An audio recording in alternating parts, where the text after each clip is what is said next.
உண்மையிலே மாநாடுன்னு நேற்றுலேருந்தே ஒரு பயங்கர பரபரப்பாகி அந்த மாநாட்டில் நடுநாயகமாக விஜய் என்ன பேச போகிறார், விஜய் என்ன அரசியல் பேச போகிறார், திமுக எதிர்ப்பு அரசியல், பாஜகவுடைய கடுமையான அரசியல் பேச போகிறார், அதெல்லாம் தாண்டி அவர் என்ன அறிவிக்க போகிறார், கூட்டணி பற்றி சொல்ல போகிறார், அது ஏதாவது சமிஞ்சை கொடுக்க போறாரா, தேர்தல் அறிக்கை ஏதாவது வெளியிட போகிறாரா, அப்படியா எல்லாம் வந்துட்டு இருந்தது. உண்மையிலே இன்னைக்கு ஒரு கட்டுக்கடங்காத கூட்டம் தான் அது. விக்கிரவாண்டியை தாண்டி ஒரு பெரும் கூட்டம் இன்னைக்கு இருந்தது. இல்லை விஜயோடைய அந்த ஸ்பீச் எனக்கு என்னன்னா நிறைய விஷயங்களுக்கு பதில் அளிப்பார், நேரடியாக விஜய் அளிப்பார்.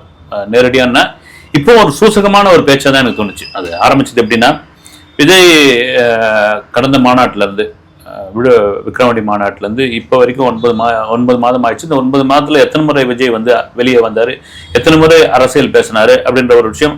அதாவது பனையூர் பண்ணையார் பனையூர்லயே இருக்காரு, இந்த மாதிரியான விமர்சனங்கள் தான் வந்து தெளிவா ஒரு விஷயமா சொன்னது வந்து, நான் ஒரு சிங்கம் வந்து எப்போவே ஒரு சமயத்துல தான் வேட்டைக்கு வரும், அது அதனுடைய கர்ஜனை வந்து 8 கிலோமீட்டர் தூரத்துக்கு போகும்.